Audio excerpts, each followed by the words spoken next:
नमस्कार दोस्तों, आप सबका मैं अपने चैनल में स्वागत करती। आज की कहानी है प्रतिहिंसा। तो चलिए आज की कहानी को हम लोग शुरू करते हैं। जुगुप्सा से मेरा मन कड़वा हो गया। उफ, कितने क्रूर है ये वृद्ध बाबा। उस छोटे से कुत्ते को कुबड़ी यानी छड़ी से कोंचे जा रहे हैं। जरा भी दया ममता नहीं। यदि कोई इन्हें इसी तरह कोंचे तो? घृणा से मैंने मुंह फेर लिया। अभी 2 दिनों पूर्व ही मैं इस शहर में कंपनी के काम से आया था। साथ में मेरा असिस्टेंट निखिल भी था। रवाना होने के एक दिन पूर्व स्टोर सेक्शन के इंचार्ज संपत लाल मेरे घर आए थे। मैंने सुना है निखिल भी आपके साथ चंद्रपुर जा रहे हैं। हाँ, तो मेरा एक काम कर देंगे? जरूर। मेरे साले साहब मेहरचंद वहीं रहते हैं। उनकी लड़की अनीता अब सयानी हो गई है। मेरी इच्छा है निखिल व उनकी जोड़ी जम जाए। यह तो बड़ी अच्छी बात है। मैंने फोन उनके आगे कर दिया। आप अभी उन्हें स्टडी कर दो। अभी नहीं, अभी किसी को कुछ नहीं बतलाना है। आप पहले निखिल को 1-2 बार वहाँ ले जाना। दोनों सहज भाव से एक दूसरे को देख लेंगे। यदि आपको किंचित भी आकर्षण महसूस हो तो आप चर्चा छेड़ देना। बड़ा अच्छा आइडिया है। बात मुझे भी जमी। मैंने डायरी में उनके साले साहब का पता नोट कर लिया। अगले दिन मैं व निखिल चंद्रपुर के लिए रवाना हुए। 2 रोज बाद फुर्सत मिली तो हम संपत लाल की ससुराल गए। बैठक में संपत लाल के वृद्ध ससुर बैठे हुए थे। अकेले, गुमसुम, उदास, आंखें बंद किए वे बैठे बैठे ही झपकियां ले रहे थे। हमारे पहुंचने पर उन्होंने धीरे से अपनी आंखें खोली। मैंने प्रणाम कर अपना परिचय दिया और आगे बढ़कर मिसेज संपत लाल का पत्र उनके हाथ में रख दिया। बेटी का पत्र पढ़कर उनके होठों पर क्षणिक मृदु मुस्कान दौड़ गई। उन्होंने अंदर आवाज लगाई। 2 मिनट बाद एक 20-21 वर्षीय युवती ने बैठक में प्रवेश किया। युवती सुंदर व स्मार्ट थी, निखिल को पसंद आने योग्य। मैंने नमस्कार के आदान प्रदान के बाद उसके पिता के बाबत पूछा। मम्मी पापा यही कॉलोनी में कावरा अंकल के यहाँ गए हैं। उनके पिता की तबीयत पूछने। बस आते ही होंगे, आप बैठिए। उसने हमें पानी पिलाया और वापस अंदर चली गई।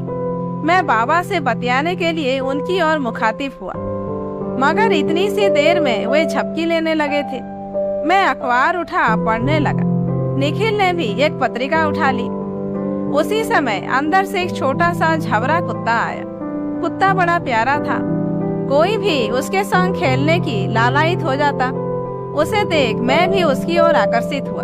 बूढ़े बाबा चौंक कर जाग गए। अभी तक वे असहाय से कुर्सी में धंसे झपकी ले रहे थे। कुत्ते को देखते ही उनकी नींद हिरन हो गई। एक झटके में वे तनकर बैठ गए। आंखों में शैतानी चमक उभर आई। उन्होंने उठाई अपनी कुबड़ी यानी छड़ी और खच्च से कुत्ते के पेट में खोप दी। वह इतने अप्रत्याशित ढंग से हुआ कि मैं व निखिल भौचक्के से रह गए।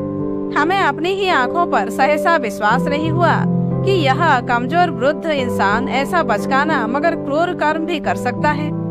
उधर कुत्ता अचानक हुए इस हमले से बुरी तरह बिलबिला गया था।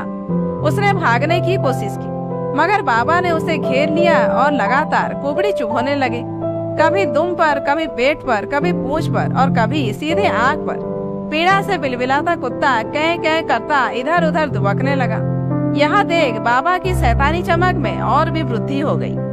उनके होठों पर नाचती मुस्कान उस सैडिस्ट यानी परपीड़क की नाई लगती थी, जिसे दूसरों को पीड़ा पहुंचाने में अपरिमित मानसिक सुख संतोष मिलता है। मैं हैरत व वितृष्णा से यह सब देखता रह गया। कितना क्रूर है यह बुढ़ा आदमी। जरा भी दया ममता नहीं। नफरत से मुंह फेर के बाहर सड़क की तरफ देखने लगा। बाबा का कुत्ते को सताना जारी था। उसकी कह सुन अंदर से अमिता की आवाज आई। उफ दादाजी, उसे फिर तंग करने लगे क्या? पता नहीं कैसा आदत है इनकी भी। बड़बड़ाती हुई वह बाहर आने लगी। बाबा तत्क्षण कुर्सी में धंसे ऊँधने लगे। अमिता बाहर आई तो उसे दादा नींद में गाफिल दिखे। असमंजस में पता नहीं क्यों चिल्ला रहा था। बुदबुदा वह कुत्ते को ले अंदर चली गई। बाबा ऊँधने का नाटक करते बैठे रहे, मगर 2 मिनट भी नहीं बीते थे कि कुत्ता मालकिन की नजर बचा वापस आ गया। वह शायद बंगले के बाहर जाना चाहता था। आहट पा बाबा की आंखें खुल गई। गुस्से से वे कुत्ते को घूरने लगे। देखता हूँ कैसे जाता है। तभी पंखे से टकराकर एक चिड़िया तड़फड़ाती हुई नीचे गिरी। उसके डेनों से खून निकल रहा था।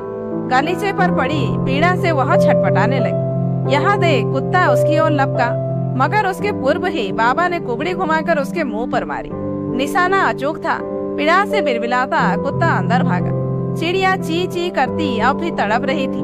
कुबड़ी पर जोर दे बाबा धीरे से उठे और कांपते डग भरते हुए चिड़िया के पास आकर बैठ गए। कुबड़ी एक और रख उन्होंने चिड़िया को उठाया। चिड़िया लंबी लंबी सांसें ले रही थी। बाबा उसे सहलाते हुए खिड़की के पास आए। खिड़की की पाटी करीब 1 फुट चौड़ी थी। उस पर लिटा बाबा ड्रॉयर में से डिटॉल, रुई, मलहम, पाउडर इत्यादि निकालने लगे। पूर्ण मनोयोग से वे चिड़िया की तीमारदारी में जुट गए थे। उस वक्त उनकी आंखों का सारा बहसीपन गायब हो चुका था। बहसीपन की जगह अब असीम कोमलता और स्निग्धता ने ले ली। ज्यों-ज्यों चिड़िया का तड़फड़ाना कम हो रहा था और उसमें दोबारा उड़ने की हिम्मत व ताकत आती जा रही थी, उनके मुख पर शांति व संतोष की आभा पल पल बढ़ती जा रही थी। 5 मिनट की सेवा शुश्रूषा के बाद चिड़िया पुनः उड़ने योग्य हो गई। यहाँ देख, उल्लसित भाव से बाबा ने चिड़िया को थपथपाया, उड़ने के लिए प्रोत्साहित किया। 2 मिनट चिड़िया पंखों को तौलती रही, 1-2 बार असफल हुई और फिर फुर्र से उड़ गई। बाबा बच्चों की तरह तालियां पीटने लगे। संतोष की सांस लेते हुए वे प्रफुल्लित नयन से चिड़िया को दूर जाते देखते रहे। उसी वक्त कुत्ता अंदर से वापस आ गया। उसे देखते ही बाबा के चेहरे की मांसपेशियां पुनः कठोर होने लगी। आंखों में वही बहसीपन उतर आया। कुत्ते को पहुंचने के लिए उन्होंने अपनी कुबड़ी तलाशी। कुबड़ी उनसे 4 कदम दूर पड़ी थी। उसे लेने वे ज्यों ही बढ़े, हड़बड़ाहट में गुलदस्ता लुढ़क गया। उनका चेहरा भय से एकदम सफेद हो गया। घबराकर वे गिरते गुलदस्ते को थामने पलटे। गुलदस्ता तो उन्होंने पकड़ लिया, मगर इस जल्दबाजी में उनकी कोहनी 2 जगह से छिल गई। अपनी चोटों की रत्ती भर परवाह न कर उन्होंने भयभीत निगाहों से अंदर देखा और लुढ़की तिपाई वापस खड़ी कर थरथराते हाथों से गुलदस्ता उस पर जमा दिया। उनके दिल की धड़कन बहुत तेज चल रही थी और आंखों में भय की दहशत भी अभी तक कायम थी। कांपते हुए वे कुर्सी पर धंस गए। मैं हैरत से यह सब देखे जा रहा। मेरे मन में तरह तरह के विचार घुमड़ने लगे। तभी बाहर से स्कूटर रुकने की आवाज आई। अगले ही क्षण मेहरचंद अपनी पत्नी बेला रानी के साथ आ गए। परिचय के आदान प्रदान के बाद हम बातें करने लगे। तब तक उनकी आवाज सुन कुत्ता भी आ गया। वह उनके पैरों में लौटने लगा।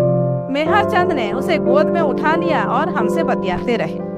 इस कालखंड में बाबा अपने में खोए सिर झुकाए बैठे रहे, मौन गुमसुम। चर्चा उनकी बेटी की चल रही थी, बेटी के परिवार की चल रही थी, मगर वे उपेक्षित से अलग थलग बैठे थे। बीच बीच में उनकी छिली कोहनी पर रक्त की बूंदें चमक उठी, जिसे पोपले ओंठों को खींच वे हथेली से पोंछ लेते। मैंने यह बात नोट की, मगर उनके बेटे के ध्यान में यह बात नहीं आई। उनके सपूत तो अपने गोद में खेल रहे अपने कुत्ते का मुंह चिंतित निगाहों से देख रहे, जिसकी चमड़ी शायद कुबड़ी से कुछ छिली हुई थी। हमें बातें करते हुए 10 मिनट बीत गए। बेला देवी इस दरमियान उठकर अंदर जा चुकी थी। बाहर आकर उन्होंने हाथ जोड़ विनम्रता से आग्रह किया, थालियां लगा दी है, प्लीज आइए पधारिए। हम दोनों भोजन करके आए थे, लिहाजा विनम्रता पूर्वक माफी मांग ली, लेकिन दोनों पति पत्नी जिद करने लगे। घंटे भर में पच गया होगा, हमारे साथ भोजन कर लीजिए, अभी हमें भी भोजन करना है। उनके हट के सम्मुख सिर झुका हमें नाश्ता करना स्वीकार करना पड़ा। जिस वक्त मेहरचंद दंपति हमसे मनुहार कर रहे थे, मैंने सामने लगे आईने में देखा बेला देवी ने ज्यों ही हमसे कहा, आपको अमिता के हाथ का मिल्क केक लेना ही पड़ेगा, बहुत अच्छा बनाती है, सभी को बेहद पसंद आता है। बाबा किसी छोटे से नादान बालक की तरह मेरे लिए भी का सांकेतिक गुहार करने लगे। मेहरचंद ने हमसे सयत्न छुपाकर आंखों ही आंखों में उन्हें घुड़क लिया। बेचारे बाबा सहम कर कुर्सी में दुबक कर रह गए। अमिता 2 प्लेटों में मिल्क केक ले आई। बाबा मुंह लटकाए बैठे थे। प्लेट थामते हुए मैंने तिरछी निगाहों से 2 बातें एक साथ गौर की। मिल्क केक देखते ही जहां बाबा की आंखें ललचा गई थी, मेहरचंद की गोदी में मस्ती कर रहा कुत्ता भी कूं कूं करने लगा था। मेहरचंद ने अपने जन्मदाता पिता की तरसती आंखों पर तो ध्यान नहीं दिया, मगर अपने कुत्ते के मचलने पर उनके स्वर में अप्रतिम अंधार छा गया। ओहो, हमारे सिल्की को भी चाहिए मिल्क केक। मिल्क केक देखते ही मचल उठते हैं नवाब साहब। अरे अमिताभ, सिल्की के लिए भी लाना 2 पीस। मेरे हाथ का कौर हाथ में ही रह गया। मैंने झुकी झुकी तिरछी नजरों से बाबा की ओर देखा। उनके अपमान से विक्षोभ चेहरे पर उभर आए भाव दिल को चीर देने वाले थे। पिता की स्पष्ट इच्छा का तो कोई ध्यान नहीं, उस कुत्ते की औलाद के लिए झट आवाज दे दी। मैं स्तब्ध रह गया। बड़ा विचित्र और जुगुप्सा भरा पल था वह। बरसों बीत गए उस पल, मगर वह पल, उस पर उस असहाय वृद्ध की आंखों में छाई अपमान, उपेक्षा, लाचारगी, हताशा की पीड़ा की चुभन को आज तक नहीं भूल पाया हूँ। और उस पल क्या सिर्फ वे वृद्ध बाबा ही अपमानित महसूस कर नहीं रहे थे? बाबा ही नहीं, उस पल हम दोनों, निखिल व मैं भी अपने आप को अपमानजनक स्थिति में पा रहे थे। मगर हमारी मनोस्थिति से बेखबर मेहरचंद पूर्ण तन्मयता से अपने प्यारे कुत्ते को मिठाई खिलाते हुए हमसे नॉन स्टॉप बतियाते जा रहे थे। उनकी पत्नी भी बेटी की पाक कला की तारीफें करती और हमसे मिल्क केक लेने के लिए आग्रह पर आग्रह किए जा रही थी। उधर उनके वृद्ध तापश्री का मचलना जारी था। मुझे सामने आईने में स्पष्ट नजर आ रहा था। वे कुर्सी पर पहलू बदल बदल कर मेरे लिए भी की मौन गुहार किए जा रहे थे। आखिर गोया उनकी उदंडता से परेशान हो, अरे इनको भी एक टुकड़ा डालना के खींच भरे अंदाज में मेहरचंद ने बिटिया रानी को आवाज लगाई, अमिता, अपने दादाजी को भी दे देना बेटी। सुनते ही वृद्ध बाबा के चेहरे पर संतोष व खुशी के भाव दौड़ गए। वे बेसब्री से अंदर की ओर देखने लगे। जैसे ही पोती प्लेट लेकर उनके सामने आई, अधीरता से प्लेट झपट बकर बकर खाने लगे। मेरा मन वितृष्णा से भर उठा। उसी समय अंदर फोन की घंटी बजी। मेहरचंद के ससुर का फोन था। अतः मेहरचंद तेजी से लपक कर गए, मानो लॉर्ड गवर्नर ने तलब किया हो। उनके अंदर जाते ही बाबा को सुनहरा अवसर मिला। उनका चेहरा कठोर हो गया, आंखें प्रतिहिंसा से जलने लगी। कुत्ते की तरफदारी करने वाला फिलहाल कमरे में कोई नहीं था। जिंदगी बिना एक पल गवाए उन्होंने खच्च से कुबड़ी उसके पेट में घोंप दी। एकाएक हुए इस हमले से घबराकर वहां उछल पड़ा। बाबा की आंखों में बदला ले लिए जाने की खुशी की चमक थी। उधर कुत्ता मालिक की उपस्थिति में खोचे जाने से बेहद क्षुब्ध था। वह रोषपूर्ण नजरों से बाबा को देख गुर्राने वाला था कि बाबा ने कुबड़ी उसकी आंखों में खोस दी। ले, आंख दिखाता है। कुत्ता बिलबिलाकर सोफे के नीचे छुप गया। बाबा के चेहरे पर अजीब तृप्ति के भाव छा गए। मेहरचंद के ससुर से बात हो चुकी थी। उन्होंने अत्यंत आदरपूर्वक अपने ससुर को एक बार पुनः प्रणाम कहा और फोन रख दिया। वे बाहर आने लगे। उधर कान लगाए बाबा ने झट कुबड़ी बाजू में रखी और प्लेट उठा मासूमियत से खाने लगे। मेरा हृदय भर आया। उस अशक्त वृद्ध इंसान का सारा व्यवहार मेरी समझ में आ गया था। बीते कल के गृहस्वामी की आज उसी के खून पसीने से निर्मित घर में क्या हैसियत है, बेटे बहू का व्यवहार कैसा है, कुछ न पूछते हुए भी खुली किताब सा स्पष्ट हो गया था सब कुछ। कुत्ते के प्रति उनकी प्रतिहिंसा भी मेरी समझ में आ गई थी।